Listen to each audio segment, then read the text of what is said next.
The PSVR 2 is almost perfect. Yeah, I tried it. Yeah, it's pretty hot. Yeah, I have some problems. Yeah, you should probably buy it. A week ago, I flew to motherfucking Sweden thanks to the awesome people over at Fast Travel Games to demo a bunch of new games and the PSVR motherfucking 2. I don't know why I opened it with the motherfucker and then I changed to motherfucking. I'm demonetized either way. So today, I'm going over in the least bull fluff form what you need to know regarding this headset, especially if you're a Quest 2 user. I'll be giving my impressions based off of 5 categories: the design, the comfort, the controls, the visuals, and the bad. Also, if you want to ask me questions directly about the PSVR 2 or just scream at me about how much of a terrible YouTuber I am, join my Discord. There's discord.gg/GetHip. And if you like this chimp brain friendly content made by a literal chimp brain, a like and sub will literally prevent my channel from sinking into the current VR tech channel graveyard. Yeah, VR tech is pretty dead right now, and the PSVR 2 might well be the savior of this industry, at least until the Quest 3 releases, if you even want a Quest 3 that is, because this thing is pretty f***ing nuts. Though I will admit, when I first put this thing on, I was honestly pretty disappointed. I will explain why in a moment. First, a major thank you to Fast Travel Games. This Swedish out of their mind game studio flew me and my cameraman and multiple other VR creators out to their offices to try a range of new VR games and the PSVR 2 and get drunk and to do a flip. And then to spend 4 hours throwing up because I have no alcohol tolerance, leading me to miss one of the games they flew me out there to try. To be clear, this is an impressions video, so it's not a review video, so some of what I'm about to chat about is potentially subject to change, though I doubt it when we're less than a month from launch. I also used the headset for about 30 minutes or so, so naturally there will be things I've missed and I didn't get to try, and this is, at the end of the day, an impression video. Subscribe for my full review, or don't. I don't want to subscribe to myself either. I see London, I see France. First, let's start with the sleek, sexy PS5-inspired futuristic design. Just touching this thing is satisfying. I appreciate that may be the lowest IQ thing ever said in a VR headset review video. I want to have a shelf, wooden mannequin heads, and I'll put each of my VR headsets on. Pico 4, Pico 4. The materials used seem to be very in line with those used on the DualSense controller and the PS5. This thing feels like it's very clearly intended to be a part of the PlayStation set, because it is. It's honestly very refreshing to finally have a headset that feels like its entire design has been properly thought out, unlike Mark's trim. All current VR headsets have at least one major what the f Pro design choice, like the thong head strap on the Quest 2, the brain-crushing pressure pad on the Quest Pro, the clunky-feeling Pimax 8KX, the visual distortion on the Vario Aero, the constant hardware failures on the Valve Index. Almost every major VR headset out right now has at least one or multiple clear drawbacks that significantly stifles the entire package on face value. Until now, the PSVR 2 just works. Everything has its place, every adjustment option, every head or face cushion, nothing feels poorly thought out or out of place on this headset. I mean, just look at it. Isn't it beautiful? Sony clearly wanted this thing to be a piece of art, something someone would be happy to have sitting on their living room TV cabinet. And I appreciate if at this point I'm starting to sound like a Sony simp. And I want to be clear, I have some serious concerns with this headset, and I have an entire section in this video for them, so hold the pre-orders for now. Also very important to note, obviously hardware issues are not uncommon with new releases, and with the limited time I had with this headset, I obviously didn't encounter any. We won't know if this is another Valve Index situation until we've had our hands on it for an extended period of time. The headset has a quick release button on the back, so once you've adjusted it to your head with the crank dial, you can just press this rear button and quickly take the headset off again without having to have to lose the adjustment you've set with the dial. The headset also has 2 other adjustment methods. On the front, a small dial to adjust the lenses between your eyes, as well as an adjustment button that allows you to slide the headset back and forward or further away from your face. It's astounding to me that Sony, a company whose focus is on a multitude of different technologies at once, obliterate meta at a VR headset's adjustability features. A company that at this point, outside of social media, are almost entirely focused on VR and the metaverse. It's embarrassing to look at the Quest 2 with its 3 IPD settings after using the PSVR 2. And speaking of IPD, the PSVR 2 also has an IPD setup system in the settings, but I will discuss that in bad section because it's dog.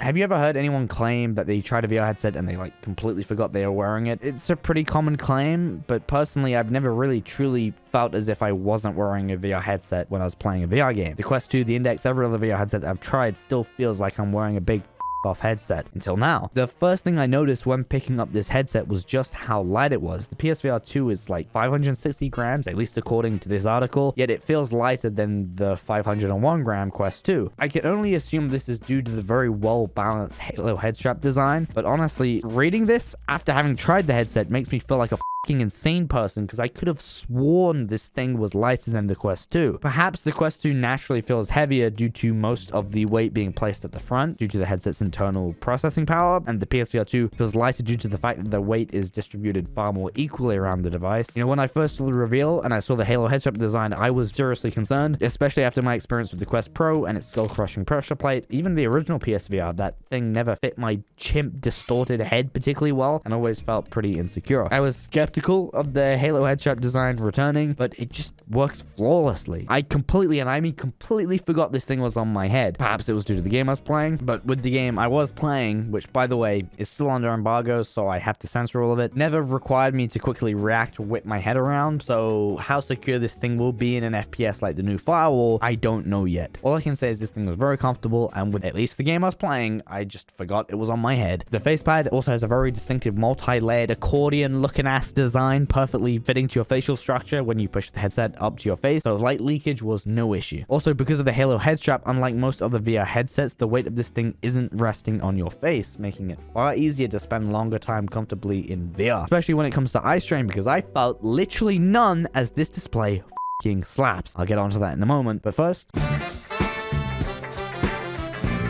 the controllers. They're light, they're comfortable, and annoying as to pick up when you have the headset on. Perhaps this was due to the lack of time I had with the headset, but due to the tracking ring design, it's really difficult to figure out where to pick these controllers up from unless you're looking directly at them. The tracking rings are also just huge. I imagine this being an issue in games like Beat Saber when you have to use the controls with a slightly looser grip to try and get more angle on certain angled notes, and the tracking rings potentially hitting each other when you're reloading a gun. Outside of that, I don't see these tracking rings being too much of an issue outside of those instances. And also, I felt like the tracking rings didn't even really justify their size because the tracking was a little wonky. At least on one of the controllers, I consistently had tracking cutting out. Perhaps this was due to the controller being low battery. I didn't know how to check that, so it may have been. Perhaps this was due to the lighting in the room. I don't know, but I also heard from others at CES that tried out this headset that they had a lot of tracking issues, though that's likely down to the pretty intense lighting they had at CES. I think in a standard home environment, the tracking will probably be okay. It's just concerning that with tracking rings this big that I was getting tracking issues in a relatively standardly lit room. The buttons felt standard and clicky. The grip button is actually just a button and not a sort of grip button with movement like on the Quest 2. Like on the PSVR, it's just a flat, like slightly clicky button and there's no motion to it. So slightly concerning to me because you can't hold the button in between, so I don't know if you'll be able to have your hand partially open or not in games due to this, but the controllers do support hand tracking, something I wasn't able to try in the game that I played. So perhaps this grip button being a clicky button isn't much of an issue if hand tracking still allows for a partially open or closed grip. I also didn't get to try the adaptive triggers, but I did notice that the triggers didn't feel as motorized when pressing them as the DualSense does. So those of you non-brokies that own a DualSense, you'll know that the triggers have a slight motorized feel to them even when it's turned off, or at least a firmer feel than, you know, the very light and plastically feeling PS4 controller. I didn't really feel that so much with the Sense controller, so I don't know if the motor is as strong in the DualSense. Maybe I'm completely wrong. Maybe it's the exact same motor. Maybe I'm an insane person. I didn't get to compare them directly. DualSense, Small Sense, Double Sense. I don't naming, bro. Too much hipster marketing headache. Why this is called the DualSense and the VR controllers, of which there are two, are called the Sense controllers, I don't know. Wouldn't it make more sense for it to be the other way around, Jim, mate? Also, I didn't get to try out the pass-through. I didn't know how to activate it. I was there to play a game, not really to test out the headset so much. I'm a YouTuber. I know. I get it.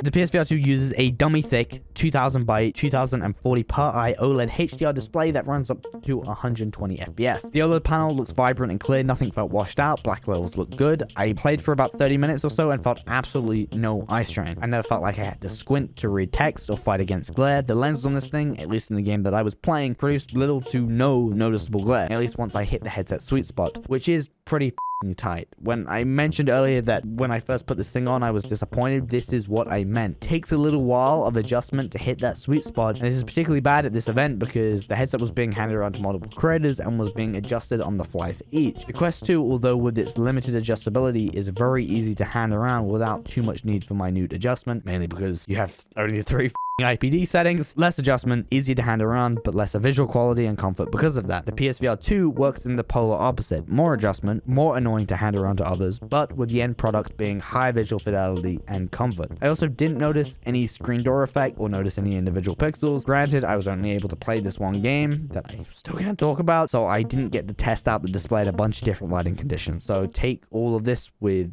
a grain of salt. Now, I've avoided talking about the IPD and field of view because I wanted to save it for...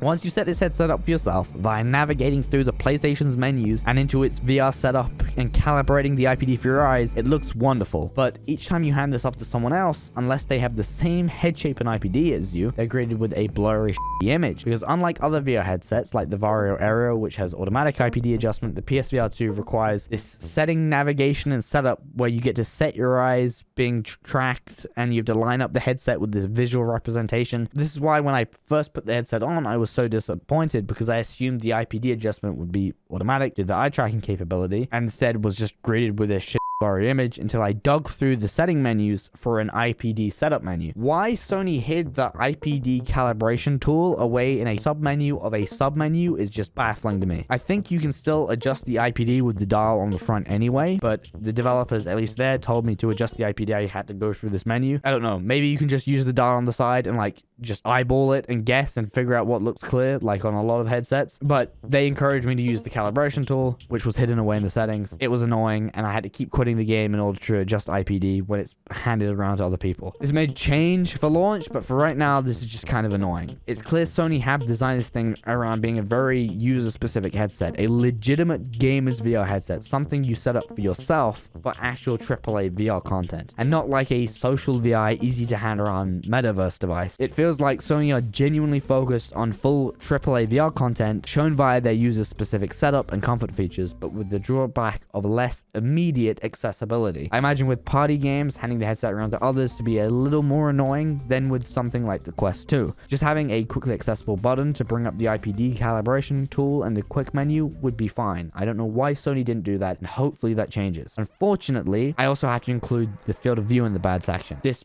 hurts me, as I value field of view a bit more than resolution and color accuracy. Your PSVR 2 has an FOV of about 110 degrees. For comparison, the Valve Index has about 120 to 130 degrees of field of view. And don't get me wrong, the PSVR 2 FOV is better than that of the Quest 2 by a fair bit and definitely isn't a deal breaker. It's just a little frustrating in 2023 to have a headset intended to have a long future ahead of it to be limited to an FOV lesser than that of a headset from 2019. The headphones are also a drawback. The PSVR 2 is still using the same earbud earwax collection unit that the PSVR 1 used. It's clear Sony just want you to buy their $100 wireless headphones. I didn't try the 3D audio out because I didn't dare to put these things in my ears after this headset had been likely used for hundreds of hours via the developers at the studio. Nothing against you guys. You're all very lovely people. Just not interested in sharing it. Earwax. The lack of any PSVR support is disappointing. I saw some people were sharing this seemingly photoshopped image of the PSVR 2 on Steam VR that for some reason some people actually believed was legit. The cable the headset uses to connect to the PS5 is USB-C, so perhaps in the future with Sony's increasing move to PC support with their exclusive titles, maybe in the future we'll eventually see PSVR support, but for right now